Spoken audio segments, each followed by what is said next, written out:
एक बार की बात है, उत्तर प्रदेश के अलीगढ़ शहर के पास एक कस्बे में शांति अपने पति के साथ किराए के छोटे से कमरे में रहती थी। शांति की दो बेटियां थीं, रोशनी और पायल। शांति का पति विनोद कोई काम नहीं करता था, बस सारा दिन दोस्तों के साथ इधर उधर बैठकर गप्पे मारना और शराब पीना, यही उसका काम था। शांति बहुत दुखी रहती थी। गरीबी की हालत में क्या बनाएं और बच्चों को क्या खिलाएं, यही चिंता उसको सताती रहती थी। विनोद शराब के नशे में शांति को बहुत मारता पीटता और बुरा भला बोलता था। एक दिन विनोद शाम को नशे की हालत में घर आता है। अरे ओ शांति, मुझे अपना उधार चुकाना है। ला अपने गहने और शादी का मंगलसूत्र निकाल कर दे दे, मैं उसे बेचकर अपना उधार चुकाऊंगा। सुनो जी, मेरे पास हमारी शादी की निशानी बस वही कुछ गहने और मंगलसूत्र है, मैं उसे आपको कैसे दे सकती हूँ। मुझे मना करती है, अपने पति से जबान लड़ाती है। निकाल, कहाँ रखे हैं गहने और मंगलसूत्र? उस बक्से में रखे हैं ना, जल्दी निकाल। शांति की दोनों बेटियां ये सब देखकर रोने लगती हैं। विनोद जबरदस्ती बक्से में रखे गहने और मंगलसूत्र निकालकर बेचने चला जाता है। शांति रोने लगती है। रोशनी और पायल उसे चुप कराते हैं। शांति बच्चों को बचा कुचा रूखा सूखा खिलाकर सुला देती है। शांति पूरी रात विनोद के इंतजार में काट देती है, लेकिन विनोद उस रात घर ही नहीं लौटता। अगली सुबह शांति देखती है कि विनोद किसी लड़की के साथ घर आता है और शांति से कहता है, चल अपना सामान बांध और अपने दोनों बच्चों को लेकर निकल यहाँ से। आज से ये माधुरी मेरे साथ इस घर में रहेगी। मैंने इससे शादी करने का मन बना लिया है। ये आप कैसी बातें कर रहे हो? आप इसी के लिए मेरा मंगलसूत्र और गहने लेकर गए थे। आप ऐसे कैसे दूसरी शादी कर सकते हो? मैं इन दोनों बच्चियों को लेकर कहाँ जाऊंगी? ऐसा मत करो मेरे साथ। और इन बच्चियों की क्या गलती है? जरा इनके बारे में तो सोचो। कहीं भी रहो, जियो या मरो, लेकिन निकल जाओ इस घर से अभी और इसी वक्त। दिख नहीं रहा तुम लोगों को माधुरी को कितनी परेशानी हो रही है तुम लोगों को देखकर? विनोद शांति और अपने बच्चों के बारे में जरा भी नहीं सोचता। उसके सिर पर तो माधुरी का भूत सवार था। विनोद को शांति और अपने बच्चों पर बिल्कुल भी दया नहीं आ रही थी। शांति उस वक्त जीवन की कठिनाइयों में फंसी एक गरीब और बेसहारा माँ थी।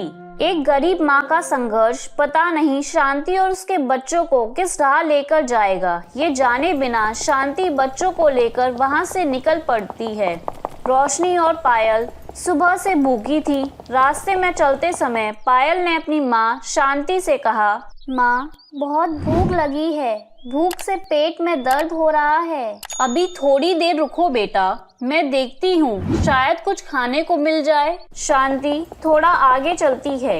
वहाँ एक घर बन रहा था। वो ठेकेदार के पास जाकर कहती है, भैया कोई काम मिलेगा? कुछ भी काम हो मैं करूँगी, मेरे बच्चे सुबह से भूखे हैं। ठीक है, इन ईंटों को ऊपर की मंजिल तक पहुँचाना है। ये और औरतें भी यही काम कर रही हैं। शाम तक की मजदूरी के 100 रुपए मिलेंगे। करना है तो बोलो। हाँ भाई जी, मैं कर लूंगी। रोशनी पायल तुम यहीं बैठो, मैं पहले काम कर लूं, फिर तुम्हें अच्छा भरपेट भोजन खिलाऊंगी। रोशनी और पायल को वहीं बिठाकर शांति पूरा दिन ईंट धोने का काम करती है। भूख और प्यास से शांति का गला सूख रहा था, पर अपने बच्चों की भूख के आगे वो काम करती रहती है। शाम के वक्त ठेकेदार ने 100 रुपए दिए।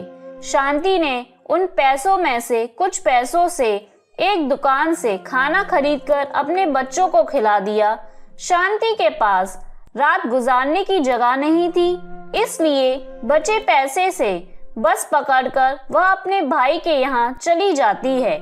शांति अपने भाई के यहाँ पहुँचती है और सारी बात बताती है। शांति का भाई अपनी पत्नी और एक बेटी के साथ रहता था।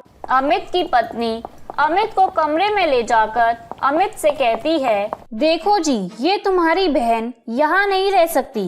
हमने कोई धर्मशाला नहीं खोल रखा है। इसे अभी के अभी यहाँ से भगाओ, वरना मैं अपनी बच्ची को लेकर अपने मायके चली जाऊंगी। तुम ये कैसी बातें कर रही हो? रात के अंधेरे में मैं शांति को कैसे जाने के लिए कह दूं? सुबह होने दो, फिर मैं उससे बात करता हूँ। शांति ये सब बातें सुन लेती है और वो रो पड़ती है।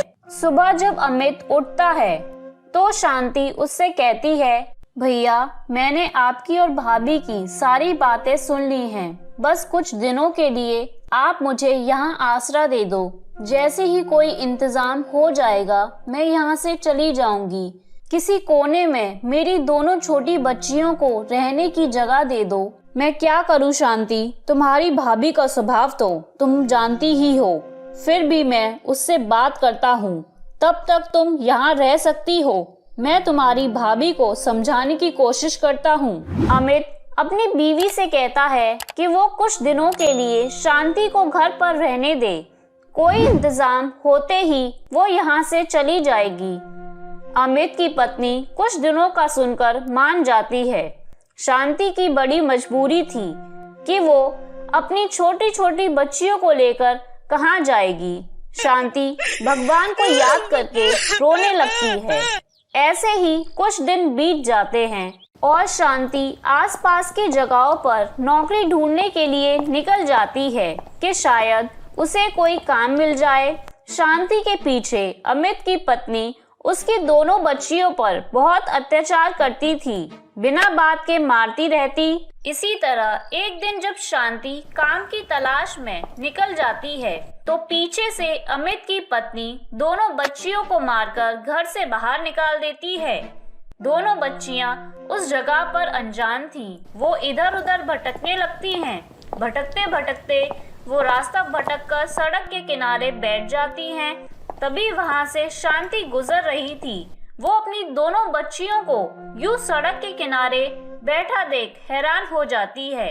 तुम दोनों यहाँ कैसे आ गईं? मामी ने हमको घर से बाहर निकाल दिया और बहुत मारा। इतना सुनने के बाद शांति की अपने भाई के घर जाने की हिम्मत नहीं होती। वो वहीं बैठ जाती है। धीरे धीरे रात होने लगती है। तभी पायल कहती है, माँ, हम यहाँ क्यों बैठे हैं? क्योंकि बेटा हमारे पास रहने के लिए कोई जगह नहीं है। माँ, आपको पता है, कल मामी टीवी देख रही थी। टीवी में ऐसे ही एक औरत को घर से निकाल दिया था। आपको पता है माँ, उसकी मदद परी ने की थी। शांति अपनी बेटी की मासूमियत भरी बातें सुनकर मुस्कुरा देती है और चिंता में पड़ जाती है कि अब क्या होगा। तभी वहां पर पायल के कहे अनुसार एक परी प्रकट होती है और कहती है, शांति, मुझे पता है तुमने अपने जीवन में बहुत संघर्ष किया है, लेकिन अब तुम चिंता मत करो। अब तुम्हारे सारे दुख खत्म हो जाएंगे। मैं तुम्हारी दोनों बच्चियों को 2 जादुई सैंडल दे रही हूँ। जादुई सैंडल से तुम जो भी इच्छा प्रकट करोगी, तुम्हारी वो इच्छा पूरी हो जाएगी। इतना कहकर परी शांति की दोनों बेटियों को एक एक जादुई सैंडल दे देती है और गायब हो जाती है। सैंडल देखकर पायल कहती है, माँ, देखो ना, ये सैंडल मेरे पैर में कितने अच्छे लग रहे हैं। देखो मेरे पैरों में भी, लेकिन परी ने तो हमें रहने के लिए घर दिया ही नहीं। रोशनी के इतना कहते ही वहाँ पर एक बहुत बड़ा घर प्रकट हो जाता है। जब शांति अपनी दोनों बच्चियों के साथ उस घर में जाती है तो वहाँ उनकी जरूरतों की सारी चीजें मौजूद होती हैं। ये सब देखकर रोशनी परी को धन्यवाद करती है और उस घर में अपनी जिंदगी खुशी खुशी बिताने लगती है। वो अपनी दोनों बच्चियों का एडमिशन एक अच्छे स्कूल में करवा देती है। दोनों बच्चियां मन लगाकर पढ़ाई करती हैं। इस तरह काफी साल बीत जाते हैं और बड़े होने के बाद पायल डॉक्टर और रोशनी पुलिस इंस्पेक्टर बन जाती है। एक दिन अचानक उसके घर की डोरबेल बजती है। बेटी रोशनी, जरा देखना दरवाजे पर कौन है। रोशनी दरवाजा खोलती है और चुपचाप खड़ी हो जाती है।